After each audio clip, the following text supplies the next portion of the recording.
Tiens, rapproche-toi, on va se mettre un peu dans la lumière. Merci d'avoir fait le voyage pour accompagner ce film. Merci d'être avec nous.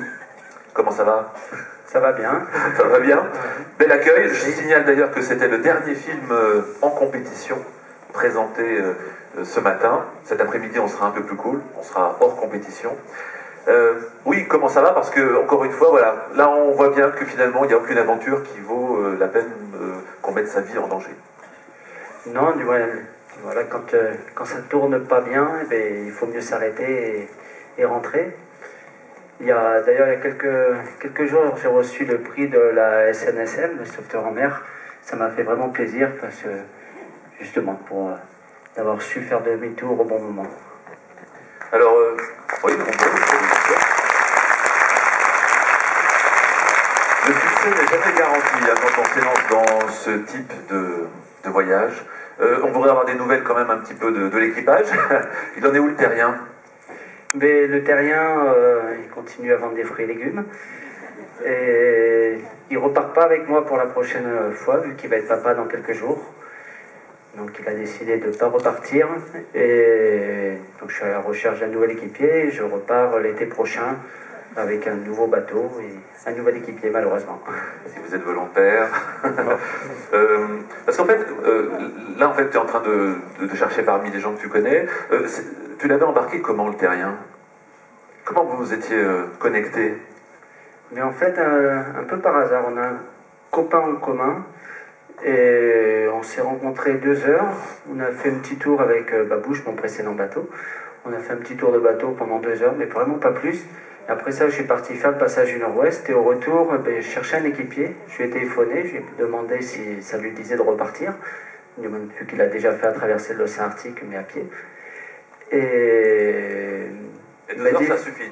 Oui, je le sentais bien, voilà, ça s'était bien passé. Il me dit, il faut que je réfléchisse un peu parce qu'il y a ma femme qui vient d'accoucher, je suis à la maternité, mais ok, ça marche, je pars avec toi. Voilà.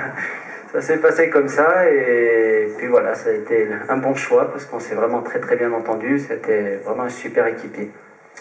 Bon alors, on a vu ce moment terrible où l'évidence s'impose, hein, que ça s'arrête là, hein, à cause de cette fameuse batterie, ce chargeur. Qu'est-ce qui se passe dans la tête là? Tu as eu le temps d'analyser un petit peu, mais sur le moment, on pense à quoi? On pense à la famille, on pense aux 3 ans de travail, aux partenaires aussi, tous les gens qui étaient derrière toi? Oui, on pense du moins à tout ça, on se dit pourquoi j'ai pas pris de batterie aussi, mais c'est pas possible, question poids, on peut pas se permettre aussi de rajouter, pourquoi pas prendre 2 mâts et 2 voiles, et puis on peut tout doubler, mais dans ces cas-là ça marche plus, donc il faut trouver le bon compromis. C'était la batterie qui manquait. Pour la prochaine fois, on aura l'expérience en plus, justement cette expérience-là en plus, c'est-à-dire qu'on a fait une possibilité, là on avait un petit chargeur de batterie qui nous a permis aussi de nous aider un petit chargeur de batterie qui marchait directement entre les panneaux solaires et les batteries, mais il était seul et c'était un truc vraiment bas de gamme et qui nous a permis de tenir encore, d'avoir un petit peu d'énergie sur le retour. La prochaine fois, on va optimiser ce côté-là et on doublera les batteries. On ne doublera pas le reste par contre. D'accord, c'est les seules modifications entre guillemets que vous allez apporter par rapport à Tibabouche? Là je fais un nouveau bateau qui est un petit peu différent en forme. Il fait 1 mètre de plus, il a 1 mètre de plus d'étrave, l'avant du bateau sera plus long d'1 mètre pour monter plus facilement sur les blocs de glace, mais il est assez proche de celui-là parce que le bateau a bien fonctionné. Le départ est déjà programmé? Oui, début juillet. Début juillet. Vous risquez donc de rencontrer finalement les mêmes conditions de glace, d'eau, de chaos? Oui, ça sera à peu près les mêmes conditions, vu que chaque année ça change quand même. Peut-être qu'il y aura un peu plus d'eau, peut-être un peu plus de glace. C'est des conditions normales. Là, quand on a fait demi-tour, ça faisait 2 jours qu'on commençait à naviguer dans des meilleures conditions, c'est-à-dire avec des plus grandes plaques et un peu comme des flaques sur les plaques, ce qui est nettement mieux pour nous. Malheureusement, c'est le moment où c'est tombé en panne, où il a fallu faire demi-tour. On commençait à pouvoir accélérer, à améliorer la progression. Et Tibabouche, il est devenu quoi, le bateau? Enfin, le truc, là, le catamaran avec des skis. Il est sur le Larzac, chez moi. Il est au repos. Il attend la neige. En tout cas, c'était bien ce film aussi parce qu'on voyait que vous étiez 2 à bord, effectivement, mais on voit bien aussi le travail de ta femme qui a quand même quelques pressions aussi, qui est partie intégrante de l'équipe. Oui, on est parti ensemble avec Babouche quand on a fait le passage du Nord-Ouest, elle a fait la première partie. Et là, elle avait le côté la pression, essayer de résoudre les problèmes techniques depuis la Terre, même si c'est pas facile, mais arriver à voilà, résoudre tous les problèmes qu'il y a là depuis la Terre, plus la météo, plus les cartes des glaces, plus s'occuper de notre fille en même temps, donc ça fait ça en plus. Donc c'est un gros travail à Terre aussi pour une personne qui s'occupe de ça à Terre. Petite question? Oui, j'ai une question ici. Bonjour. Ah, bonjour, oui. Ah, c'est... Oui, c'est madame qui voulait poser la question d'abord. C'est moi. Je voulais demander pourquoi, si vraiment c'est impossible de passer au milieu de ces pétroliers pour pouvoir accéder à l'eau au lieu de faire tout ce grand tour qui vous a abîmé vos skis en plus et tout ça. Puis deuxième question, le nom de la batterie, la marque de la batterie, pourquoi on n'achète pas la même? La marque de la batterie, je ne me rappelle pas, mais c'est des batteries réputées comme des très bonnes batteries au Canada, qui servent sur les skidoo, qui sont des batteries normalement qui résistent bien au choc.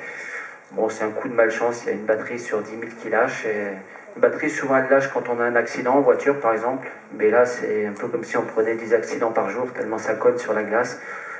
On va changer de technologie de batterie, c'est-à-dire là c'était une batterie plongelle, on va aller sur des batteries plus légères et qui résistent un petit peu mieux au choc, et elle sera mise dans un caisson en mousse pour être vraiment amortie. Et sinon, par rapport aux pétroliers, pour la prochaine, on sait qu'on aura l'autorisation. Au retour, ils nous ont laissé passer par le champ pétrolier parce qu'on a dit qu'on était en difficulté. On a réussi à avoir l'autorisation, on était cerclés par la police autour et tout ça. Ils étaient plutôt agressifs tant qu'on était dans la zone pétrolière, et dès qu'on est sorti, le chef de la police nous a dit « Bon, maintenant je suis hors du boulot, je peux vous inviter au restaurant, venez au restaurant. » On n'avait pas le droit de faire des photos, il nous a sorti des photos de son iPad. Donc voilà, il a fait des photos lui, alors que lui non plus il n'avait pas le droit, et il nous a dit la prochaine fois, c'est bon, on vous arrange le passage. Ah, sympa. Super, bonne chance la prochaine fois. Alors moi je voulais vous demander si dans les archives que vous avez certainement consultées avant de partir, le pack de glace avait cette forme-là dans les années précédentes. Je suis impressionné quand même de voir à quel point c'est fracturé au milieu de l'été, et il n'y a pas de glace unique, contrairement à ce que vous pensiez trouver en fin de compte, non? On pensait trouver à peu près ce genre de glace, et là on arrivait justement sur la zone où c'est un petit peu plus uni. C'est-à-dire qu'il y a une zone d'eau libre, après il y a une zone de mélange entre eau et glace, et là on est resté pas mal de temps, parce qu'en fait ça fondait au fur et à mesure qu'on montait. Et là on arrivait à la zone plus unie quand on a dû faire demi-tour. Et c'est une des questions qu'on se pose, est-ce qu'on part un tout petit peu plus en avance pour être tout de suite sur de la glace, mais qui va être quand même assez chaotique, ou est-ce qu'on part un tout petit peu plus tard pour avoir un peu plus d'eau, jusqu'à avoir une zone d'eau où on peut naviguer plus vite que sur la glace. Mais c'est des conditions normales, oui. Oui, le micro est là-bas. Bonjour. Mais pourquoi vous n'avez pas appelé les secours? Parce que déjà, quand on appelle les secours, ça veut dire qu'il y a d'autres personnes qui sont obligées de venir et de prendre des risques. Donc il faut réfléchir à 2 fois avant d'appeler des secours. Si on n'a vraiment pas le choix, là on a prouvé qu'on pouvait rentrer par nous-mêmes, mais s'il n'y a vraiment pas le choix, on appelle les secours. Mais tant que c'est possible, il faut mieux se débrouiller par soi-même pour rentrer, pour ramener le bateau. Voilà. Et en plus, les secours, là, ça aurait été très compliqué. On était juste à la limite où ça pouvait encore passer à peu près, mais après, ça devient encore plus compliqué. Parce que pendant l'été, les avions ne peuvent pas se poser sur la glace parce qu'elle est trop pourrie. Les hélicoptères n'ont pas l'autonomie, ils sont obligés de faire ça à plusieurs hélicoptères, et il leur faut des bonnes plaques de glace pour pouvoir se poser avec des fûts de kérosène, re-remplir les cubes de kérosène. Dans ces cas-là, ils seraient obligés de partir, je ne sais pas exactement à combien, mais par exemple à 6 hélicoptères, faire une certaine distance. Il y a 2 hélicoptères qui s'arrêtent et qui donnent le kérosène aux autres. 4 autres qui repartent, ils s'arrêtent à nouveau, kérosène. Et donc c'est une très très grosse logistique. Les sauvetages coûteraient très cher. Donc voilà, on n'a pas à faire prendre des risques à d'autres personnes pour nous. Donc c'était une excellente question. Tiens, rapproche-toi un tout petit peu. J'ai encore une question. Oui. Je sors de la lumière. Alors, vous êtes senti comment sur le coup, dès que vous avez appris que la batterie était faible? Enfin, vous ne pouvez plus l'utiliser. Ah, ça a été dur le choix de faire demi-tour. Mais bon, du moins, il n'y avait pas le choix de toute façon, donc c'était. Voilà. C'est dur d'en parler de ce moment-là. Est-ce que tu emploies le mot échec? Non, là ce coup-ci, on n'a pas réussi, mais on a appris énormément. Et donc la prochaine fois, on part avec une grosse expérience. Jusque-là, il n'y a jamais eu de bateau comme ça qui naviguait sur l'eau et sur la glace, donc on est parti vraiment de zéro. Il y a eu 3 ans de préparation, avec d'abord les premiers tests avec un catamaran de cage, un Hobie 416, sur lequel on a mis des skis de kilomètres lancés dessous pour faire des essais dans les Alpes. Après, on a construit un premier bateau, on est allé faire des tests en baie d'Hudson au Canada. Construit ce dernier bateau et on est allé d'abord en baie d'Hudson, puis sur le Saint-Laurent pendant l'hiver pour faire d'autres tests. Donc on a eu beaucoup d'expérience, on a appris beaucoup. Et malgré tous ces tests, toute cette expérience, on est arrivé dans un endroit qui était encore très très différent de tout ce qu'on avait testé. Et on a appris énormément et je pense que pour la prochaine fois, c'est de l'expérience. En tout cas, merci pour ce film. Une petite dernière question comme ça, c'est finalement, qu'est-ce qui t'emmène toujours dans cette région du globe? Qu'est-ce qui te fait vibrer là-bas? C'est dur à dire, il faut y aller pour comprendre. Oui, bon, je vais peut-être postuler. Je ne sais pas si je dois te le souhaiter, de m'emmener avec toi dans la prochaine expédition. Je pense que ça compromettrait quand même beaucoup l'expédition et l'aventure. En tout cas, merci encore pour ce beau film. Et ce serait une leçon, effectivement, d'humilité. Qui correspond bien au personnage. Merci beaucoup, Sébastien. À bientôt. D'ailleurs,